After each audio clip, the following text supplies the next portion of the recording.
Muy bienvenidos y bienvenidas a esta nueva edición de Palabra Ciudadana, un programa que estamos transmitiendo a través de la señal experimental de nuestra Universidad de Chile y que ustedes pueden ver a través del 11.2, la sintonía en televisión digital. Vamos a hablar hoy día sobre la Constitución en el ámbito de su reglamento, algo que ha avanzado muchísimo, está despejado, no ha estado exento de controversias, de manera que va a ser súper interesante conocer la opinión de nuestros invitados hoy día, Pato. Sí, esperamos que estén muy bien. Recordarles que estamos siguiendo muy detalladamente la convención a través de Chile TV, que estamos transmitiendo todas las sesiones de la Convención Constituyente como una manera también de contribuir al adecuado conocimiento por parte de la ciudadanía de lo que allí se discute y efectivamente hemos terminado una parte que es central, ¿no? La Convención Constitucional se ha dado sus normas de funcionamiento y es muy importante decir que el tiempo transcurrido parece poco en relación a la envergadura del desafío y a cada uno de los temas que hubo que resolver para poder acto seguido pasar al contenido, que es lo que se va a iniciar con esta segunda etapa. No es un tema menor, no tiene que ver solamente con procedimientos, sino que tiene que ver con cuestiones bastante de fondo. Yo voy a mencionar algunas, Yanna, antes de presentar a nuestros invitados, que son de las encrucijadas importantes que ha discutido la Convención. Bueno, primero el tema de los quórums, ¿no? Que es muy importante. Segundo, las atribuciones de la Comisión de Ética. De qué manera esas atribuciones pueden suponer o no coerción sobre el funcionamiento de los integrantes de la Convención. ¿Cómo garantizar la participación ciudadana? Otro tema muy importante que ha estado en boga.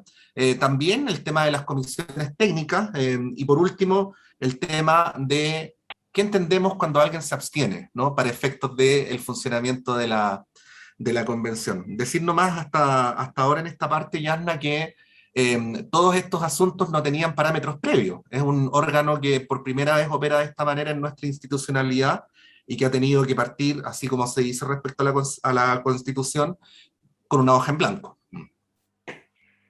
Sí, no tenían parámetros previos en la experiencia de Chile, porque esto es una experiencia inédita, particularmente en la participación democrática por primera vez para la redacción de una constitución, pero sí ha habido experiencia comparada y es lo que también ha permitido despejar ciertas interrogantes respecto a los altos quórums, que claro, estos requerimientos supramayoritarios constituyeron durante la vigencia de la Constitución del 80 un candado.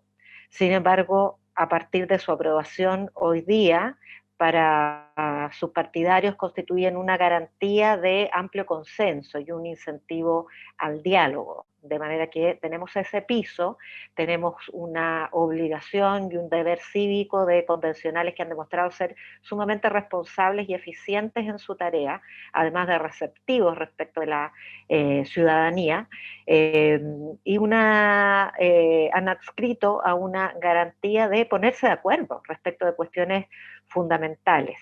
Pero en fin, más bien nos interesa conocer la opinión de nuestros invitados, invitadas hoy día, así que quiero dar en primer lugar la bienvenida a María Ignacia Sandoval. Ella es abogada constitucionalista, es también académica de la Facultad de Ciencias Jurídicas y Sociales de la Universidad de Talca.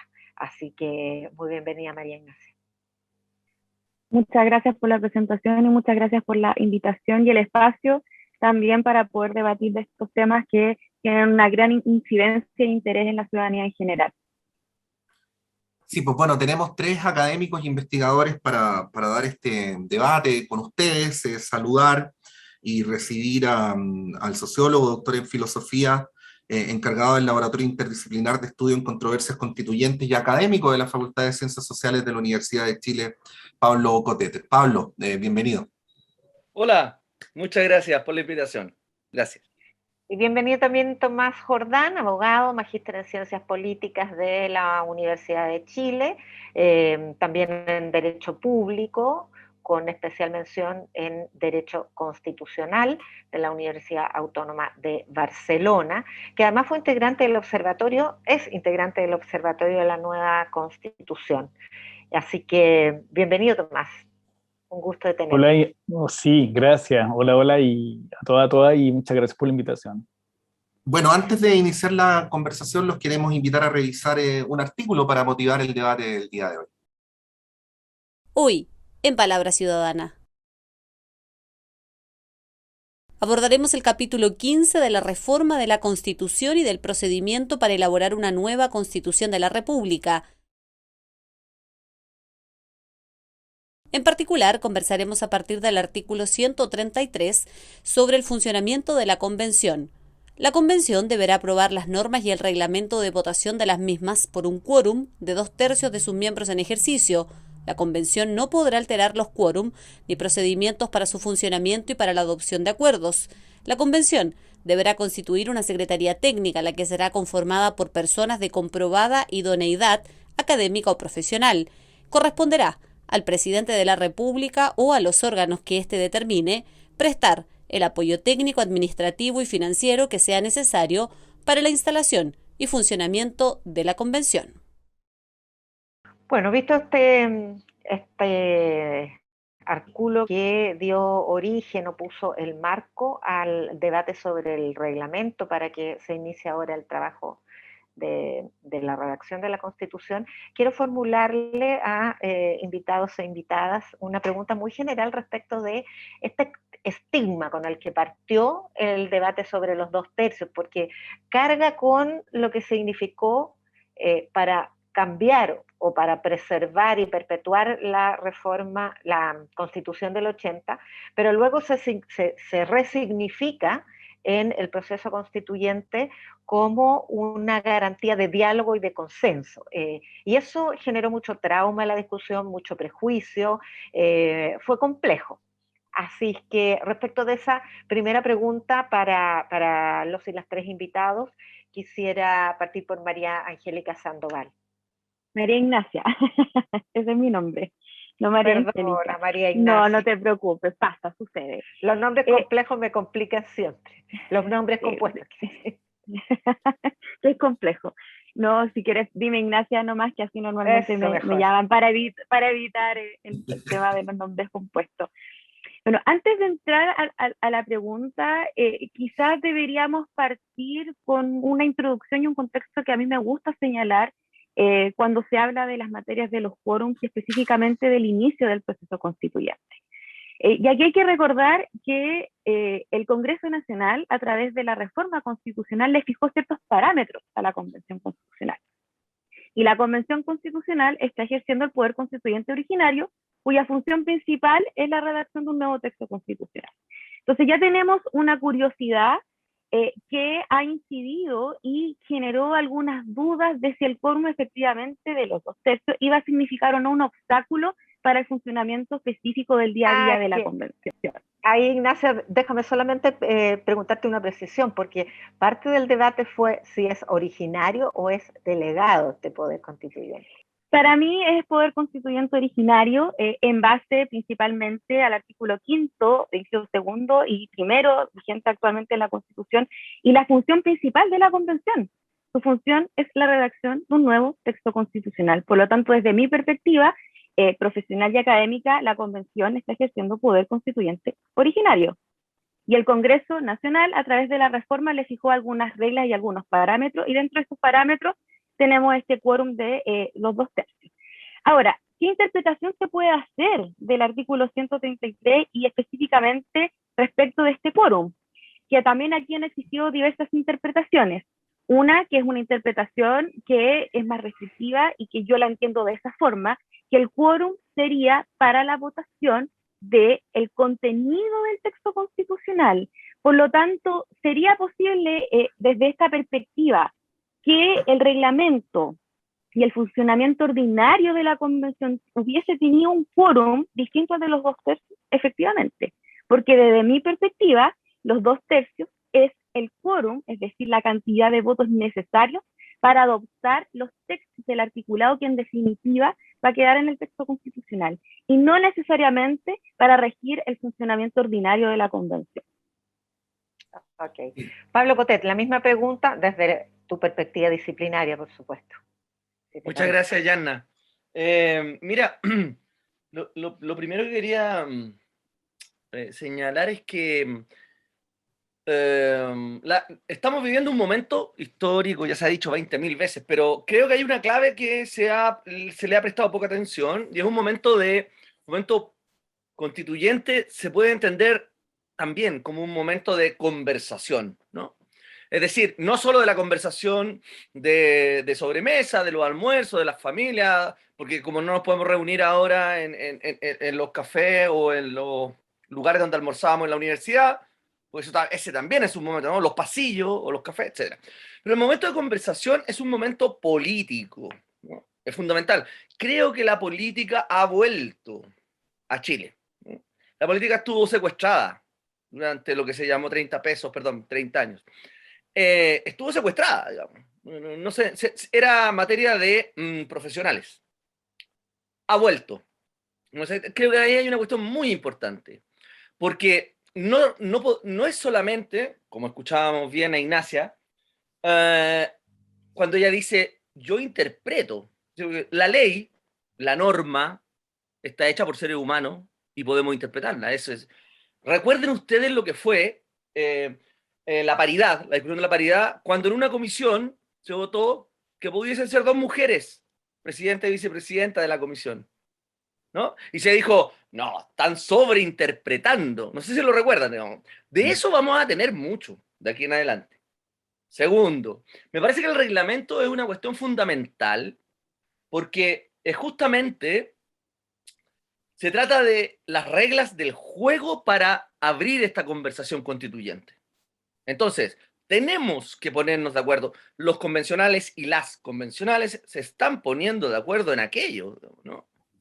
Y en ese sentido, me parece que a propósito del estigma de los 2/3, que decía Yasna, ¿no? Y que yo comparto, había que ponerle atención, ¿no? Ya estamos en la sesión 20, creo que la semana pasada, como me explicaba Pato, la semana pasada estábamos en la sesión 24, ¿no? Y la sesión 24, justamente, ya se había resuelto la cuestión de los 2/3. Ahora es interesante que se haya ganado 60, o sea, es decir, fue rechazada, ¿no? La norma, 63 a favor, 90 en contra. Y fíjense los que votaron, ¿no? El Frente Amplio, el Colectivo Socialista, Independientes No Neutrales, Vamos por Chile, la presidenta Elisa Loncón y el vicepresidente Baza. Es decir, quiere decir que hay otro modo de comprender el 2/3 diferente a la constitución de la Comisión Ortúzar.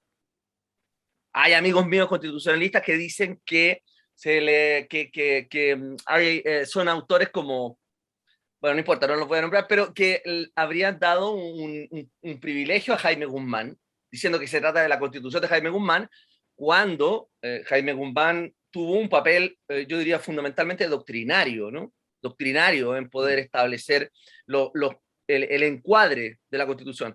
Pero hay que acordarse que fue un mes después que se constituyó la Comisión Ortúzar, un mes después, en octubre de 1973, para comenzar a diseñar una Constitución. Es decir, la dictadura, las élites, las oligarquías, como queramos llamarla, en Chile, la tenían muy clara. Bombardear la moneda un mes después, juntarse a hacer una Constitución. Fíjense todo lo que nos costó a nosotros. Dígame. No, recoger lo que dice Pablo, porque efectivamente en el debate Yanna se refería a los traumas, ¿no? Ha estado revoloteando este fantasma de cuánto tiene que ver este quórum de 2/3 con el quórum de 2/3 anterior. Tratando de salir de esos fantasmas, Tomás, y planteándonos de aquí en adelante, ¿no? Preguntarte por las consecuencias de los quórums en el tipo de constitución que se escribe, porque una de las críticas que se han hecho desde dentro de la convención al quórum de los 2/3 es que se dice habríamos tenido una oportunidad histórica para escribir una constitución activa en la garantía de derechos, pero que para que ello fuera posible era necesario que las decisiones respecto a la redacción de la constitución fueran por quórums inferiores a los que finalmente se consagraron. Entonces, acto seguido se dice, con un quórum de 2/3, en nombre de los grandes acuerdos, queda la garantía de derechos muy a merced del debate legislativo coyuntural. Bueno, yo planteo el argumento de la crítica como para favorecer el análisis, Tomás. Te doy la palabra. Sí, muy claro. Me tomo un poquito de lo que se venía diciendo para aclarar estos 2/3 antes y ahora. ¿Por qué es interesante? Porque la constitución vigente, la constitución del 80, estuvo diseñada y pensada para restringir la democracia. Y eso es interesante y importante tenerlo a la vista. Por tanto, se sostuvo y todo un diseño en que el sistema electoral binominal tenía que, en el fondo, ningún grupo pudiese realmente llevar a cabo grandes reformas. ¿Por qué lo digo? Porque siempre tuvo a la vista, y nosotros lo pudimos visualizar en el proceso de reforma constitucional desde el año 90 en adelante, que para llevar a cabo una reforma constitucional tú requerías el acuerdo de la minoría. Y por lo tanto, el quórum de 2/3 en una constitución escrita, y cuando nadie tenía la capacidad de llegar, con suerte a veces a los 3/5, pero y menos a los 2/3, ¿ok? Los 2/3, por lo tanto, eran un instrumento protector de la minoría, que de acuerdo a cómo se visualizó todo, era la derecha del mundo conservador. Entonces, los 2/3 en la constitución vigente es una garantía para la minoría, ¿ok? Y por lo tanto, si tú quieres cambiar algo, la clave está, por ejemplo, los senadores designados, que no se pudieron cambiar hasta que la propia derecha dijo, sabe que me está perjudicando y por lo tanto en realidad le voy a dar el quórum necesario para que cambiemos los senadores designados u otras instituciones. ¿Okay? Eso es clave, porque en el fondo la minoría era el veto player, el jugador de veto, y por lo tanto solo se podía avanzar si esa minoría quería. Cuando se llega al acuerdo de paz y nueva constitución y se dispone una hoja en blanco con 2/3, la figura cambia en la mitad, por decirlo así. Porque la constitución no está preescrita, pero sí, bajo la lógica tradicional, la derecha iba a lograr ese tercio más uno, más un voto. Por lo tanto, por mucho que tú empezases a escribir la constitución desde cero, te iba a poder imponer las condiciones bajo su cuerpo. ¿Qué pasó? Que el 15-16 de mayo desordenó esa configuración y ella no tuvo el tercio más uno. Y por lo tanto, ningún grupo político ni social tiene el tercio para vetar al resto. Y ahí, la hoja en blanco más estos nuevos 2/3 se reconfigura el escenario dentro de la convención como si uno lo visualizara como los distintos grupos políticos y los 2/3 al medio, lleva a la segunda cuestión, que es lo que tú, Pato, tratas, que es, en ese escenario en que hay distintos grupos políticos y ninguno tiene el tercio más uno, la pregunta es qué rol cumple, por lo tanto, los 2/3 hoy. Y ahí está la distinción entre 2/3 y 3/5, por ejemplo, que fue la propuesta del mundo PC, pueblo constituyente. Que entre más alto el quórum, tú tienes que incorporar más actores políticos para construir esos 2/3. Como vas sumando 15 más 15, por decirlo de alguna manera, porque no tienen más de esos, para llegar a 103, necesitas muchos grupos políticos, salvo la derecha, hoy día. En cambio, que los 3/5 requieres hasta independientes no neutrales. Y por lo tanto, te saltas a la lista del apruebo, colectivo del apruebo, en los 3/5 versus los 2/3. ¿Cuál es la diferencia política? Necesariamente, que la pregunta es ¿cuántos van a estar sentados en la mesa negociando? Con 3/5 se sientan menos. Y por lo tanto tú tienes una constitución de un perfil determinado. Y con 2/3 se sienta un actor más, que son los 8 que hoy día conforman la lista del apruebo, colectivo del apruebo. Por lo tanto, la negociación que se va a dar seguramente, las negociaciones políticas siempre son de dos maneras. O transacciones, que la convención viene trabajando mucho esa línea de ir incorporando todas aquellas cuestiones que cada uno de los actores quiere, o por punto en común, que hay un asunto que estamos de acuerdo y nos empezamos a negociar cómo lo fraguamos. Cualquiera sea el camino, lo claro está, y con esto cierro, que los actores que tienen derecho a una silla para lograr esos 2/3 incorporan a un actor más que son. Entonces, por eso dice, la Constitución, entre comillas, debería ser, a juicio de los críticos, menos, voy a ocupar la palabra, transformadora, porque hay un actor que es más moderado. Pero la clave está en el proceso negociador. Si tú quieres que la Constitución perviva en el tiempo, es decir, que se supere a sí misma la temporalidad, tiene que identificar a todos aquellos actores, a la mayor cantidad de actores para poder sobrevivir. No sé, cito un ejemplo, el Pacto Constitucional Europeo, concurrieron socialdemócratas, socialcristianos y liberales, propios del siglo XX. Es decir, de la izquierda a la derecha configuraron las constituciones europeas. La única manera en que han durado más de 50 años. Vigente. Ignacia, ahora sí. Quisiera que pasáramos a otra dimensión de la Constitución que sí la va a acompañar hasta su término, hasta el plebiscito de salida, de hecho, que es la participación ciudadana. Porque uno de los aspectos del reglamento que también se aprobó fue el plebiscito dirimente, que de todas maneras requiere una base de acuerdo para someter a plebiscito, que son estos 3/5. Pero hay muchos mecanismos de participación en la experiencia comparada, quiero decir, recuerdo haber leído un documento del PNUD que justamente le compartió a los constituyentes y las constituyentes, donde mencionaba, por ejemplo, encuestas deliberativas, ¿no? Que es un mecanismo de investigación social puesto a disposición de la convención. Otra manera es una que se da espontáneamente con, por ejemplo, cabildos que sean llevados o iniciativas populares de constitución. En fin, son experiencias que se han dado en distintas convenciones o en distintos incluso procesos de deliberación política. ¿Qué importancia tienen? Considerando que la Constitución ya tiene un mecanismo ratificatorio plebiscitario, democracia directa sobre todo, y que además solo va a durar un año. Entonces en un año es un poquito complejo estar haciendo plebiscitos y además requieren leyes de por medio. ¿Cómo ves tú, Ignacia, eso? Y en general, ¿cómo lo ven nuestros otros invitados? A ver, el tema de la participación es un tema súper importante y que también quizás partir por el contexto de cómo está visualizada la participación en la Constitución vigente. No está comprendida como un derecho. De hecho, las instancias de participación y específicamente participación ciudadana vinculante son bastante restringidas. Entonces, esta es una mirada distinta que tiene que ver con la inclusión y de integración de sectores que han sido históricamente discriminados en la toma de decisiones públicas. Por lo tanto, la participación y la participación comprendida como un derecho humano, que esa es la diferencia que hay que tener en consideración cuando hablamos de participación, implica comprender que la toma de decisiones y el proceso de toma de decisiones tiene que considerar instancias participativas, y no solamente los que siempre han participado. La gracia del derecho de participación y la finalidad de la participación es incluir, incorporar a los sectores que han sido históricamente discriminados. ¿Por qué? Porque eso va a tener como resultado final que la convención, que las convencionales y los convencionales puedan tener como insumos las distintas necesidades, las distintas opiniones, los distintos factores sociales que llevaron y que recordemos que fueron el detonante del proceso constituyente, más allá de la salida institucional que se le dio con la reforma que permitió el actual proceso que estamos viviendo.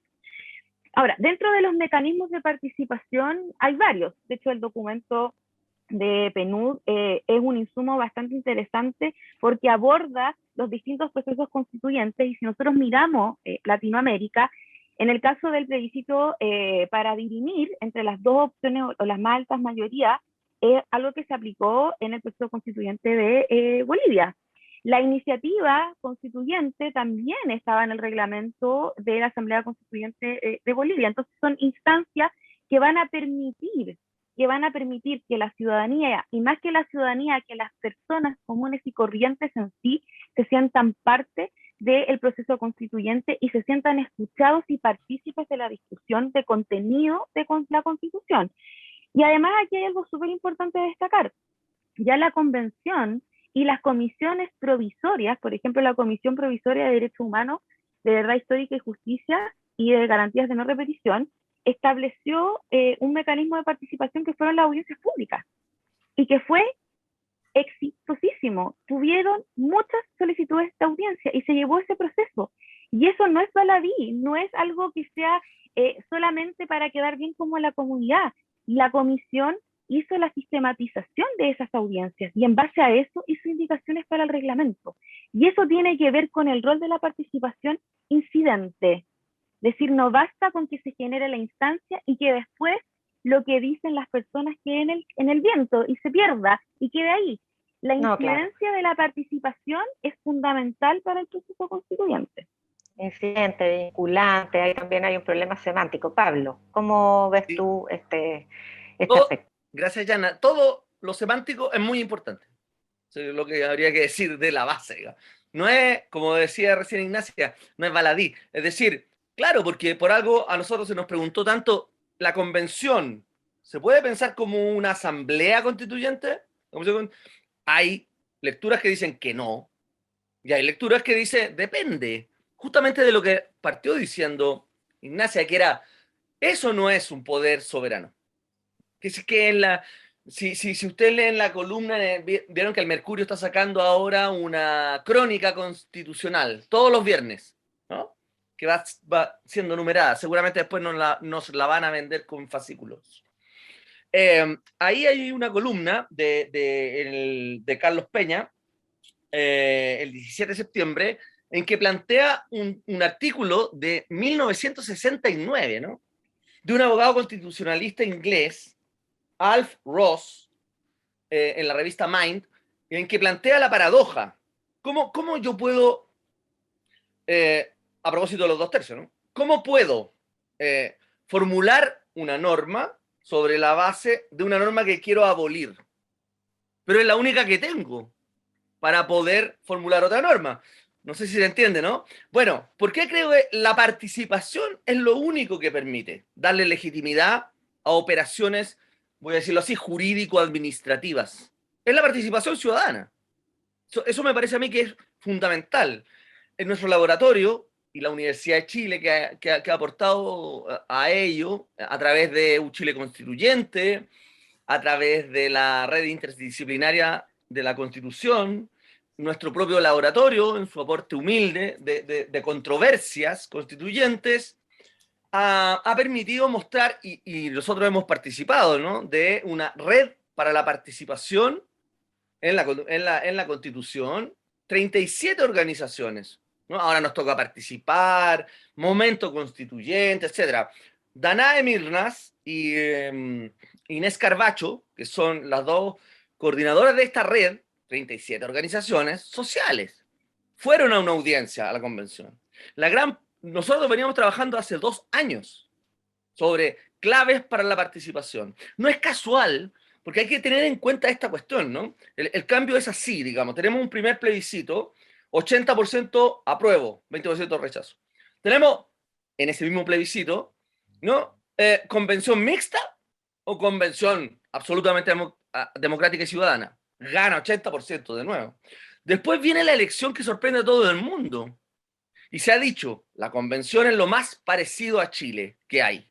Es lo más parecido en el sentido de quiénes están ahí representando. Y eso es participación. Eso es porque la gente ha tomado en cuenta lo que decía yo al principio, que estamos viviendo un momento político fundamental, histórico, y la gente lo ha entendido, mayoritariamente lo ha entendido. Entonces, digo, la participación ahora, que la palabra territorio es muy importante, ¿no? Equidad territorial, participación popular y equidad.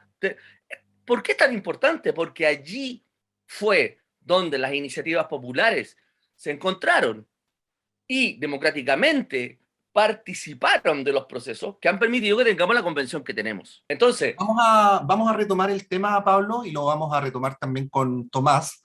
Pero quería complementar lo que hemos escuchado hasta ahora con un caso, el caso de Elena Vega Sillo, que es la representante más joven de la Asamblea Constituyente en Bolivia.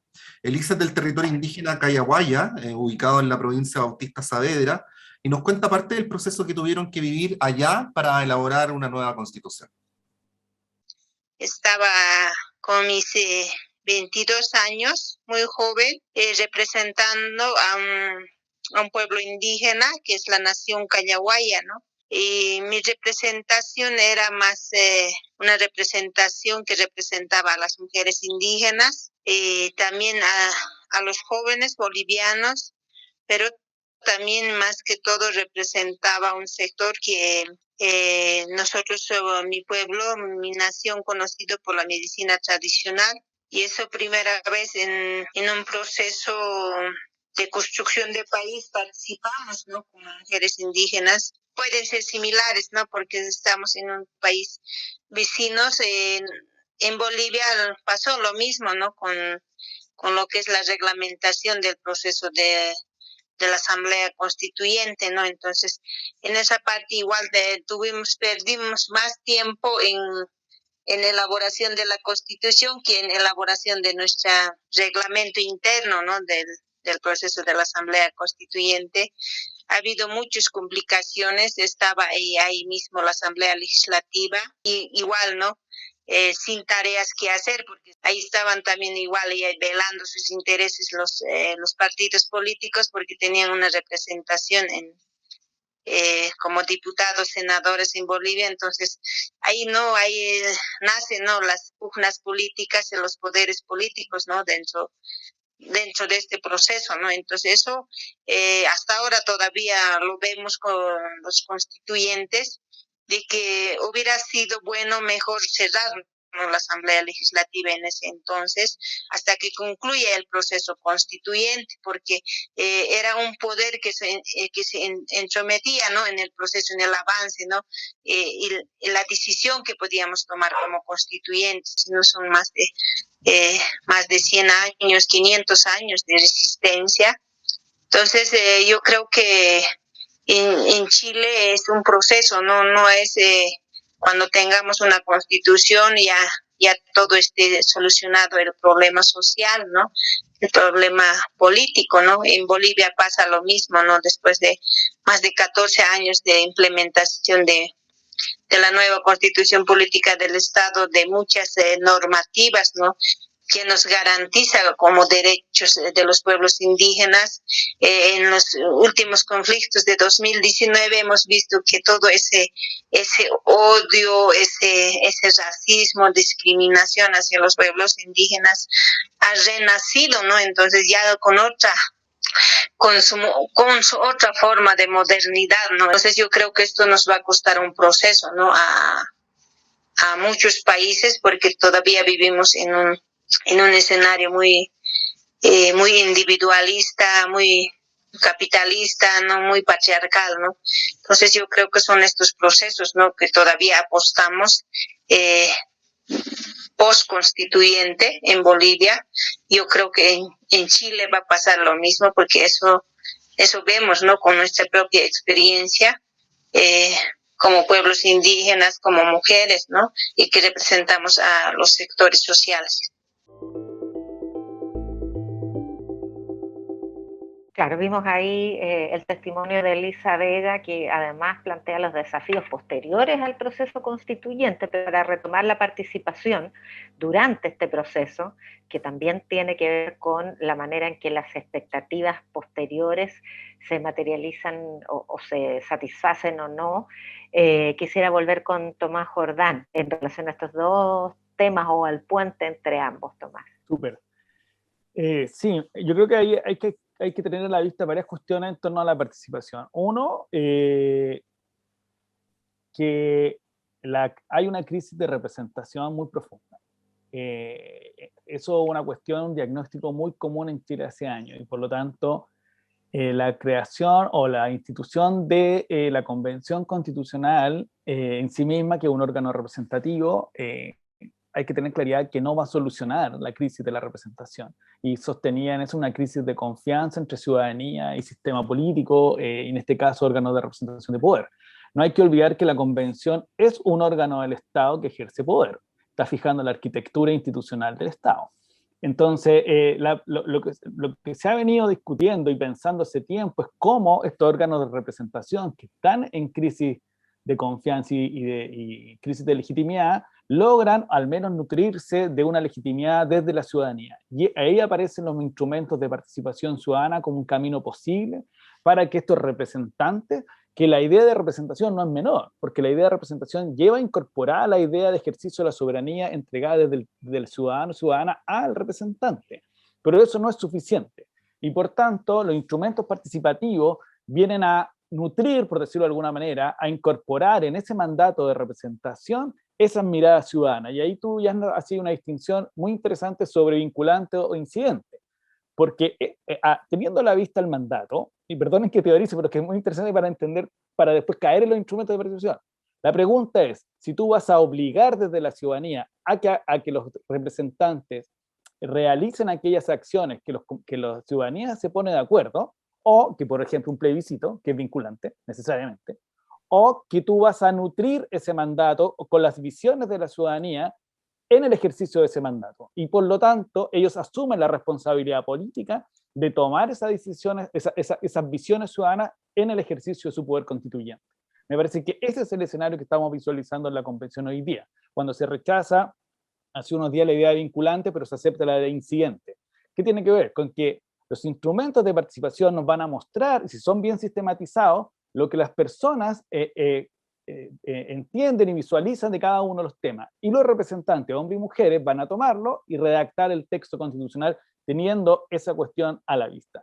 En ese sentido, necesariamente tiene que haber un equilibrio entre representación y participación. Y ahí, y creo que es parte también de la discusión interna de la convención, en la primera parte del desarrollo reglamentario aparecen todos los instrumentos participativos. Pero tú también decías una cuestión ya hace un segundo o un minuto atrás, que tenemos un tiempo muy acotado. Nos van a quedar básicamente 9 meses para redactar el texto constitucional sumándole los 3 adicionales. En ese sentido, cabe que los constituyentes tienen que, y van a tener que tener a la vista qué instrumentos son los más adecuados para equilibrar ciudadanía y representación. Y ahí cabe no solamente hay la idea de, por ejemplo, iniciativa popular, sino también de poder llevar a cabo el mayor estándar participativo, que es la deliberación entre convencionales y ciudadanía. Porque Ignacio citaba las audiencias públicas, cuestión que es muy relevante, pero es el eslabón uno dentro del proceso participativo, que es escuchar. Yo escucho a las que le tienen que decir las personas. Otro es que yo le consulte lo que yo hago. Otra cosa es que las personas empiecen a incidir en mi discusión, e inciden de 2 maneras: iniciativa popular de ley y deliberación, que el reglamento dispone estas jornadas temáticas que básicamente se podrían transformar en jornadas deliberativas entre los convencionales, hombres y mujeres, y la ciudadanía. Y ahí cumple 2 objetivos también. ¿Quiénes participan? Por un lado, tienen que participar los interesados en dar sus visiones, porque esos son los que están interesados en el proceso, y como decía Ignacia, también los excluidos. Es decir, aquellos que no tienen la capacidad de llegar, pero sí que los tienen que dar la posibilidad de participar y por lo tanto de deliberar junto con los convencionales. Y en esa manera se armaría, se logra un proceso constituyente deliberativo, que es el más alto estándar participativo entre ciudadanía y convencionales. Creo que por ahí es el camino. Y sobre lo que pasa en Bolivia, un ejemplo a seguir, y ella nos advierte, hay un momento posterior a la convención que va a ser largo, de adecuaciones normativas, de reformas legales. Cuando se hablaba hace tiempo atrás, unas semanas, de refundación de Carabineros, más allá del problema que en sí mismo va a haber una discusión futura sobre la nueva institucionalidad de seguridad, obviamente, pero también hay un ejemplo a seguir también en Bolivia al contrario. La participación pública boliviana, nosotros la investigamos en el observatorio hace un año atrás, hubo 60.000 documentos que quedaron guardados en una pieza, nunca se leyeron, nunca se sistematizaron. Ese es el desafío también, de ser procesada, sistematizada y tenerse a la vista. Sí, quería llevarlos a otro de los temas importantes que han estado en discusión respecto al reglamento, que es el rango de acción de la Comisión de Ética, ¿no? También a la luz de lo que han tenido otros organismos de la República. Por un lado, una mirada según la cual esta comisión tendría la responsabilidad de cuidar a la convención de comportamientos inadecuados, y ahí se han hecho planteamientos, por ejemplo, respecto al negacionismo o respecto a el modo en que se incurre en mentiras, y se ha planteado en ese contexto muy fuertemente el debate sobre el caso de Rodrigo Rojas Vade. Pero por el otro lado se plantea que una posición muy activa o una cantidad de atribuciones excesiva, lo voy a decir así, de la comisión podría derivar en comportamientos que los propios convencionales de Chile Vamos en algunos casos han definido como autoritarios o dictatoriales. Ahí quería preguntarte, María Ignacia, ¿cómo ves esta disyuntiva, estas dos miradas que se han producido en torno al funcionamiento de la Comisión de Ética en la Convención? En realidad, a ver, creo que hay que buscar un punto medio entre las dos miradas. La función de la Comisión de Ética básicamente es velar que los convencionales y las convencionales actúen respecto de los mismos parámetros de conductas y de probidad y de transparencia y de publicidad que se están discutiendo en el reglamento. De hecho, el reglamento tiene un apartado referido a los derechos y los deberes de los convencionales. Por lo tanto, tiene que tener un órgano interno encargado de velar por ese cumplimiento. Ahora, lo que nos tenemos que preguntar, si esta comisión tiene un carácter de laxo o va a ser meramente de adorno y no va a tener funciones específicas, ¿de qué sirve tener una comisión de ética? Por lo tanto, yo opino que tendría que ser una postura más intermedia, en el sentido de que tenga las funciones. Es necesario tener un órgano interno dentro de la convención que sea capaz de hacer efectivas las obligaciones que tienen los y las convencionales. Y dentro de los parámetros, tú mencionaste el negacionismo, incluso ahí podríamos hablar de los discursos de incitación al odio, que también está reglamentado y se ha establecido y han pasado dentro de las instancias de discusiones en el Pleno, han existido instancias que han generado polémica y controversia porque podrían calificarse como discursos de incitación al odio. Dentro de una convención constitucional, y si establecemos y también considerando los principios rectores de la convención, específicamente el enfoque de derechos humanos y la protección de grupos vulnerables, el enfoque de paridad, a la autodeterminación de los pueblos indígenas, todos esos principios, y específicamente en materia de enfoque de derechos humanos, llevan a entender que no pueden haber conductas de que sean negacionistas o que inciten al odio, porque eso es contrario a los derechos humanos. Y así lo han dicho innumerables ocasiones organismos internacionales referentes a la materia. Por lo tanto, yo creo que tiene que haber un órgano interno y ese órgano interno tiene que velar por el cumplimiento del estándar de comportamiento que se le tiene que exigir a los y las convencionales como representantes de un poder del Estado. Para Pablo era la pregunta en relación a lo que sostiene Ignacia. Estos requisitos éticos, bases éticas o mínimos de conducta para convencerles se van a proyectar como un precedente para el resto de las instituciones, o sea, no quedan ahí, más allá de que la norma es respecto de ellos, es un precedente histórico, de hecho. Pero también tiene ciertos alcances que puedan ser autoritarios, más allá de mínimos, como el odio. En la Alemania, justo por el trauma nazi, existe legislación respecto del odio, pero en mi país no existe, y se deja a la sanción de la opinión pública, por ejemplo. Entonces, que se proyecten estas normas ya aprobadas a la institucionalidad nueva y a la cultura que emana en Chile respecto a esta adaptación, ¿qué precauciones nos tendría que llegar a tener? Me parece muy interesante la cuestión del autoritarismo. Hannah Arendt, después de ir al juicio de uno de los criminales nazis más importantes de la época, juicio que se hace en Israel, escribe ese libro, La banalidad del mal, ¿no?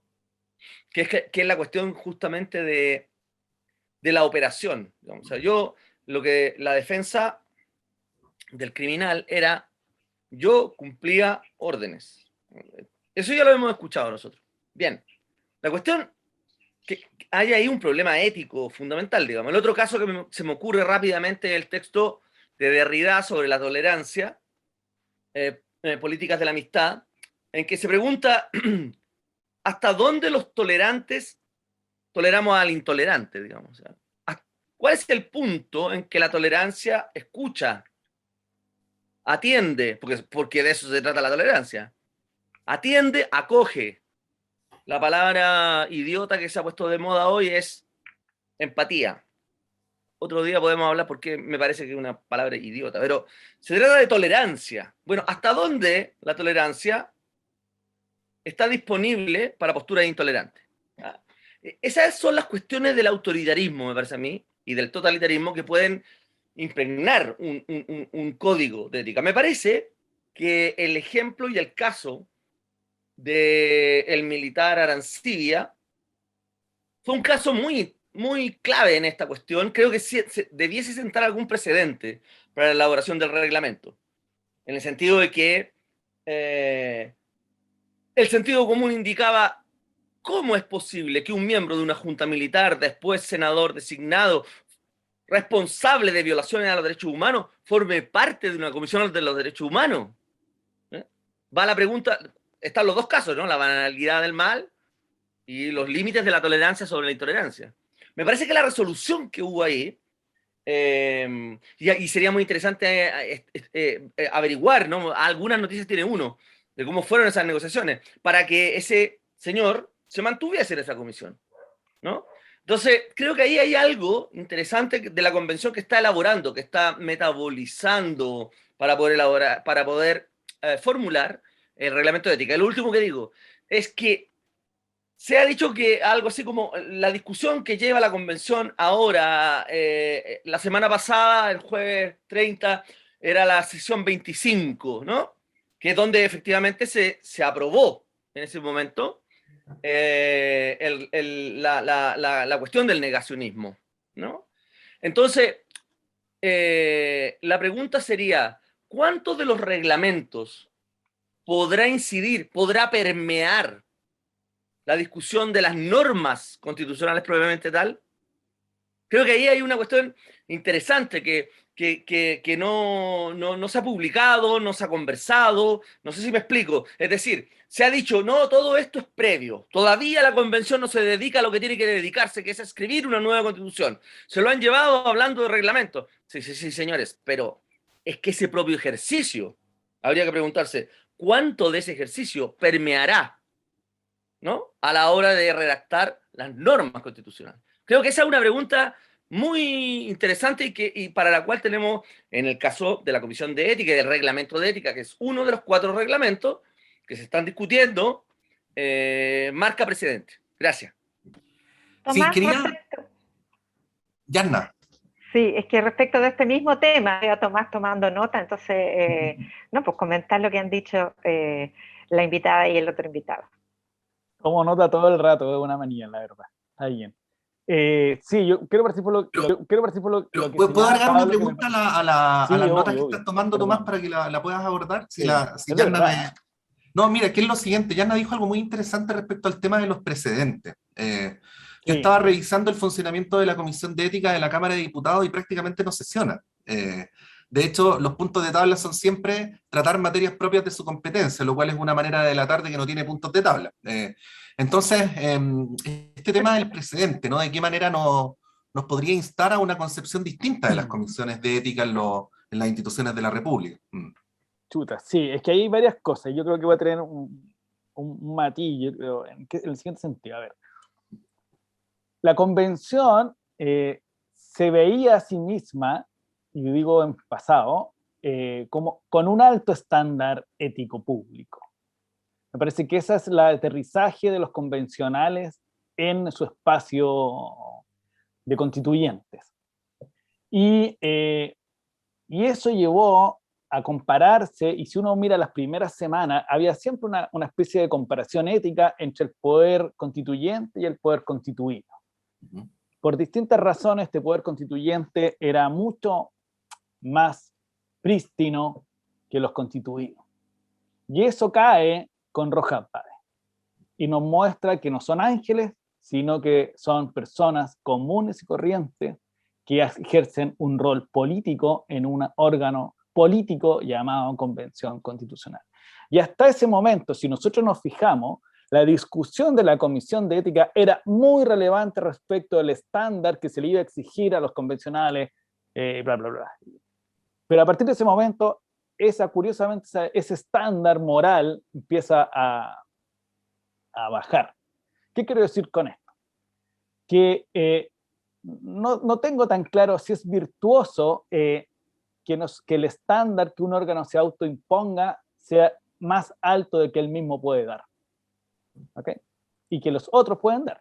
Distinto el ejemplo que dice Patricio de que la Comisión de Ética de la Cámara no funciona, lleva un caso muy de vez en cuando y lo sancionan con un porcentaje de su remuneración y váyase para la casa y sería todo. Pero ¿qué quiero decir con eso? Que eso se tiene que cruzar con una cuestión que es relevante a mi juicio, que es lo prioritario en la convención es el principio deliberativo. Es decir, que es una convención que tiene que saltar hacia el futuro, demostrarnos que es posible hacer política, es decir, la discusión política.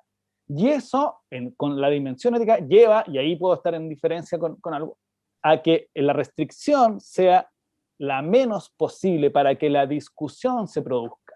Y ahí Pablo dice una cosa que es interesante, que es cuánto de esto va a influir en la discusión. Y él tiene razón si lo sigo bien, que lo que hemos venido viendo hasta ahora no es solamente un asunto reglamentario, sino es el preámbulo de las discusiones de fondo.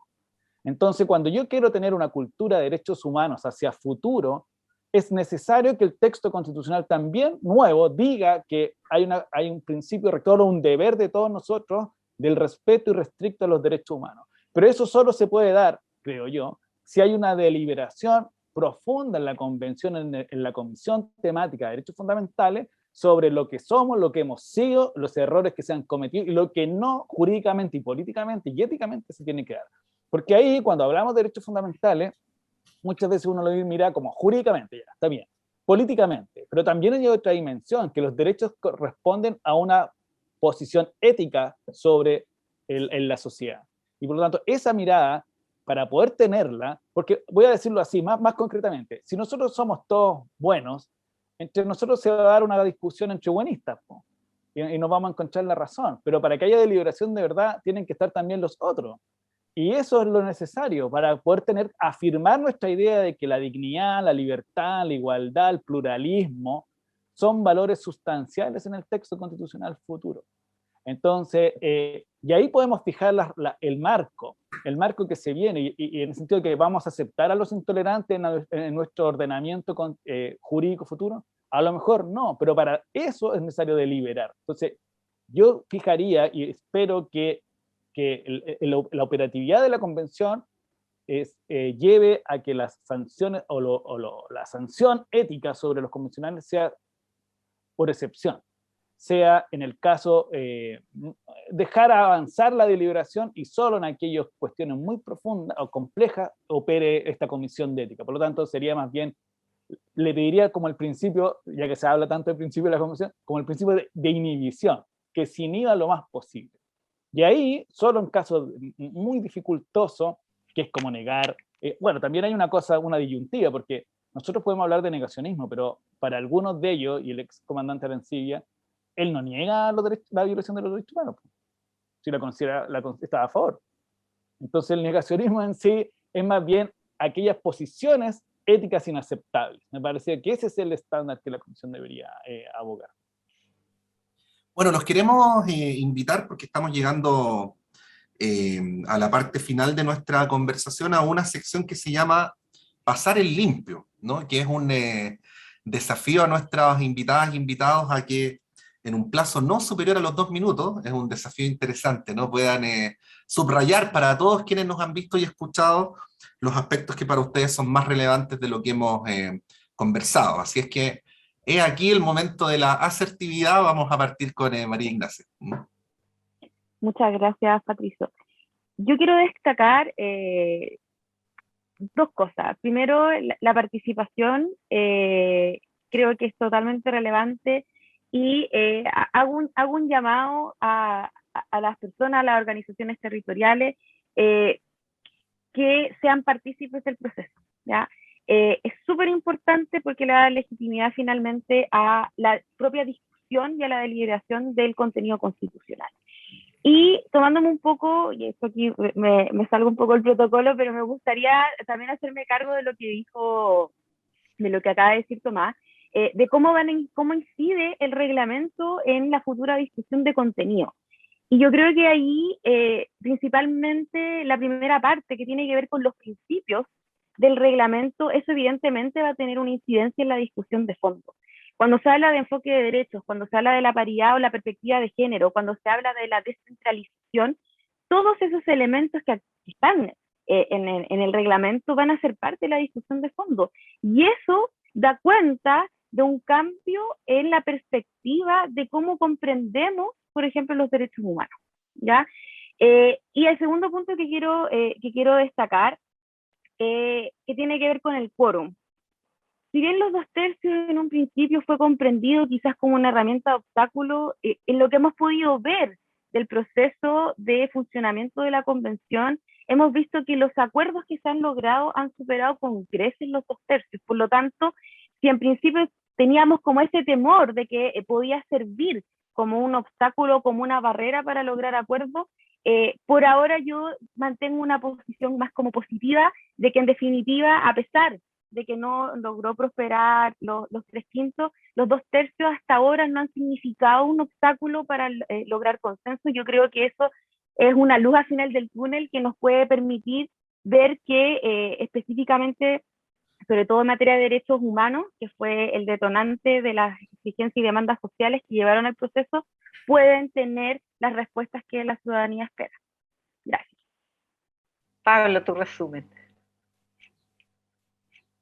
Mira, mi resumen. Primero, yo creo que quisiera decir 4 cosas. Uno, estamos ante un órgano constituyente, se está discutiendo si tiene o no el carácter soberano, como al principio nos recordó Ignacia, al principio de nuestra conversación de este programa, y por supuesto que eso forma parte propiamente de el carácter deliberativo, yo quisiera decir como de última generación.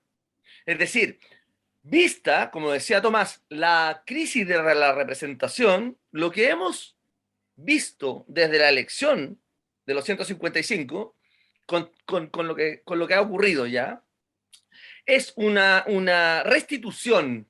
Por una parte, es una restitución destituyente, me parece a mí, ¿no? Es una restitución de la posibilidad de un órgano soberano que represente Chile.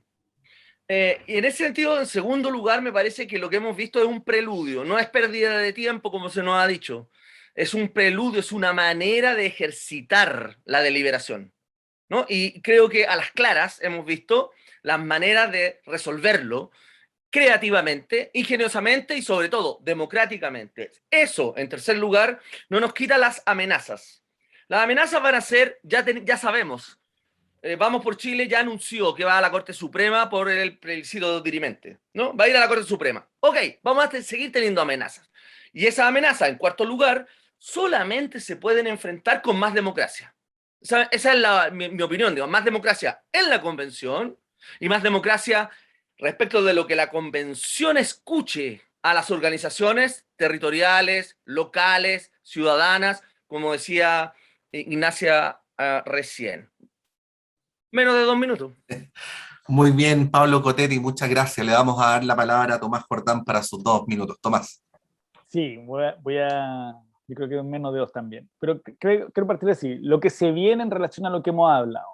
Yo creo que el vicepresidente Baza ha dicho que a partir del 18 de octubre vamos a empezar la discusión de fondo, y me parece que están dadas todas las cuestiones para tener una discusión de fondo muy profunda en sí misma. La aprobación del quórum nos dice que va a ser un acuerdo trabajoso, que no va a ser fácil, va a ser bastante difícil llegar a esos 2/3.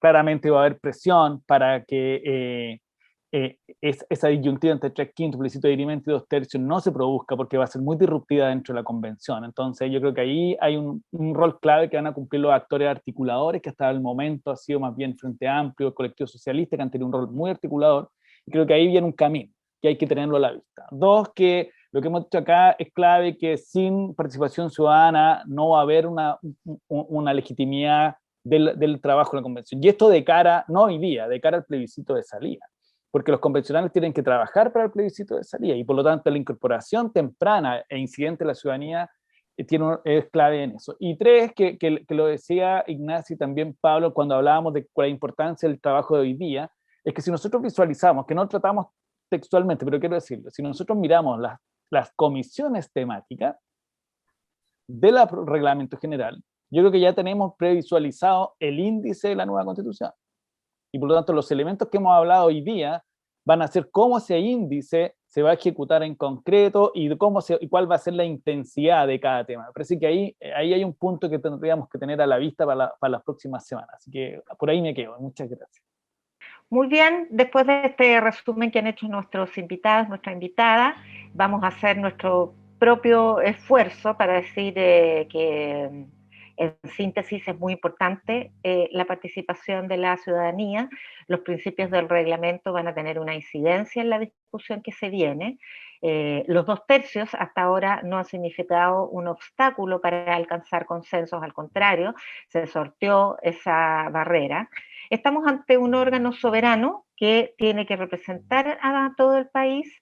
Este es un proceso de creación del reglamento, o fue un proceso de creación del reglamento del tipo preludio de lo que viene. Nos dio una muestra de cómo se va a venir a partir de los días venideros el debate. Existen amenazas, como quiere refrendar los acuerdos en la Corte Suprema o impugnarlos, y esta amenaza tiene que ser enfrentada con simplemente más democracia y más participación. La discusión de fondo tiene que ser profunda, va a ser muy difícil a los consensos, y es importante el rol de actores y actoras socialmente articulados.